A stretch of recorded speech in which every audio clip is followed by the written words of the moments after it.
На Комисијата за транспорт, врски и екологија дебатиравме поднос точката што е денес на дневен ред. Програма од Агенцијата за пошти за 2020 година. Се развина вистина една интересна дискусија, конкретно околу главните цели или акцентите кои што Агенцијата планира да ги изреализира или ќе се насочи во 2020 година. Во делот до она што Агенцијата планира да го изреализира согласно програмата, ние како опозиција, како пратеници го пофаливме, одредени делови ги пофаливме и кажавме конкретно, се сложивме конкретно во делот на маркетингот, бидејќи конечно потенциравме дека сегашната власт признава дека маркетингот е и тоа како потребен, нераскинлив дел од нештото што треба да се пласира до крајните корисници. Бидејќи само добриот маркетинг може да го зголеми процесот на продажбата на производот и добро да го продаде и единствената алатка или единствениот механизам од каде што граѓаните ќе можат да се запознат со сите активности, со сите можности кои што конкретно Агенцијата за пошта им ги нуди. Тоа е доброто, тоа го истакнавме како добро, конечно дека и оваа власт почнува да размислува онака и да применува барем нешто што беше позитивно од она што претходната влада и тоа како го искористуваше. Не се сложивме во делот на зголемувањето на расходите во делот на наемнината за опрема и пред се со расходите за службени патувања, кои се зголемува дури за 76% во однос на 2019 година, бидејќи доколку сакаме да обезбедиме и порепрезентативен простор, како што кажуваше директорката, исто така да се доизгради или реновира и опреми во согласност од потребите на, се разбира, на оние кои што ќе работат во истојот, за да се обезбеди поголема ефикасност и ефективност во извршување на надлежностите, но од друга страна си ги зголемуваме и си апетитите и си дозволуваме конкретно повеќе патувања. Истото ова беше прецизирано нели во мислењето на владата, кој што говори дека сите ставки кои што во програмата, во финансиската програма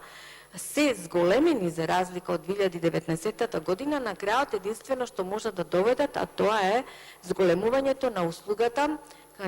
кон крајните корисници, а знаеме дека крајни корисници нели се граѓаните, и дали е тоа потребно во една ваква ситуација каде што имаме кревка економија, каде што секојдневно гледаме најосновните намирници на нашите граѓани, постојано цената им се зголемува, а со тоа нели се оптоварува дополнително семејниот буџет. Треба внимателно и председомакински и рамномерно да се распределат потребите и барањата, за да не се доведе во ситуација граѓанинот на вистина сериозно да почувствува сегмент барем од едно вакво недомакинско водење на работите. И покрај одговорот што го добивме од страна на директорката на Комисијата за транспорт и врски во делот на либерализацијата, сепак ќе си земам повторно за право истиот да го искоментирам, бидејќи во делот кога се говореше за либерализацијата во претходните предлог програми на Агенцијата за пошти, имавме сериозна критика од страна на колегите пратеници сега од сегашната позиција, беа премногу бучни со големи критики за тоа како ние сме го загушувале слободниот пазар и слободната конкуренција. Тие исто така истакнува како Европската комисија, која што во сите нејзини извешти постојано не опоменува и дека не може веќе да не толерира постоење на монополи во ниту една дејност, посебно таму каде што државата, односно властот е сопственик. Но за разлика од тогашните критики, сегашната позиција немаше ама баш никаква забелешка во однос на пролонгирањето на датумот за либерализација на поштата, на АД пошти. И секако ова била политичка одлука и покрај тоа што, како што кажа директорката, веќе беше испратено соопштение или писмо и до собранието и до владата дека возможно е да се либерализира поштенскиот пазар, но одредени причини владата и собранието повторно по петти пат го пролонгира процесот на либерализација, кој согласно она што агенцијата го има наведено во нивната програма е главниот акцент во 2020 година. Значи, за во 2020 година, на самиот почеток од образложението на програмата, стои дека агенцијата 4 постулати главно ќе застапува. Прво, целосна либерализација на пазарот на поштенските услуги. Второ, осигурување на обезбедување на универзалната услуга. Трето, стандардизација и модернизација на поштенската мрежа на давателот на универзални услуги. И четврто, сузбивање на сивата економија на пазарот на поштенски услуги. И покрај тоа што агенцијата во 2020 година ќе се посвети на либерализацијата, меѓутоа власта истата ја пролонгира уште една година до 31.12.2020 година, што говори дека се она што агенцијата во 2020 година би требало да се посвети конкретно во она што кажува конкурентските услуги би се зголемиле во 2020 година и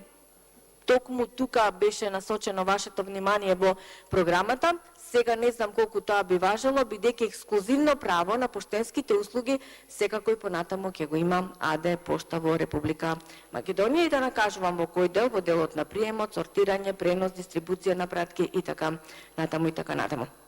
Важно е да се каже зошто не се спроведува либерализацијата, бидејќи власта не е спремна да ги даде тек така, како да кажам,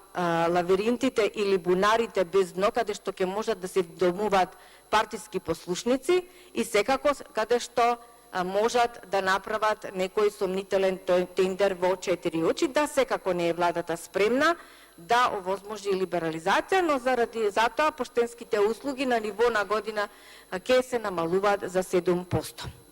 Не сакам да говорам како Социјалдемократскиот сојуз говореше за тоа дека Уставот го гарантира слободниот пазар, конкуренцијата во земјата. Не можам тука да ги сватам сериозно, бидејќи ги знам нивните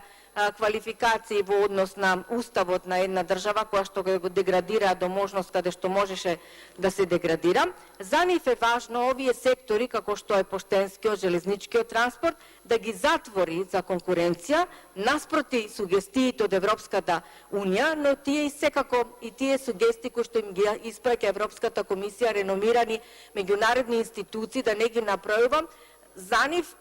е валидно само она што нив им одговара. Така и се ги толкуваат. До вчерашниот ваш вице-премиер за економски прашања Кочо Ангјушев, кој што го напушти бродот кој што тоне, гледајќи ситуацијата кон која што Социјалдемократскиот сојуз ја носи државата,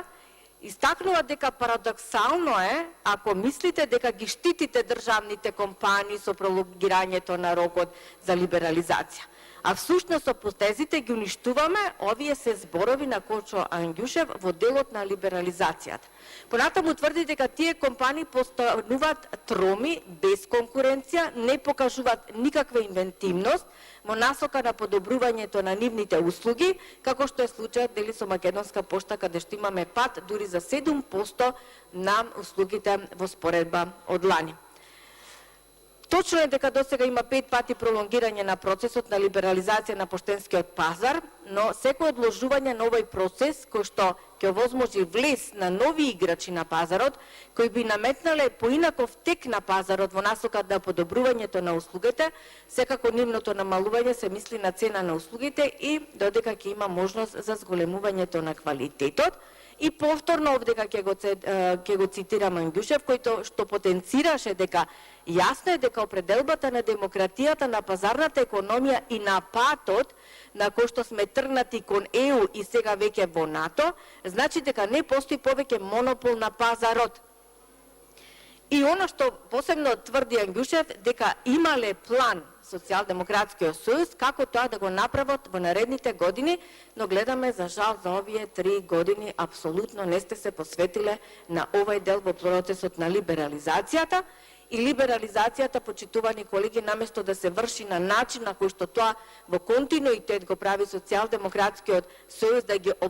обезвредни фирмите за да може така едноставно да дојде до нив, наместо нив да ги унапреди, па да може постојано да имаме некоја бомбона бизнис како што е потеркот на Социјалдемократскиот сојуз во минатото, јас сметам дека на ова не треба да му дадеме поддршка, бидејќи ова програма на Агенцијата за пошти не кореспондира со реалната ситуација на терен. Ви благодарам.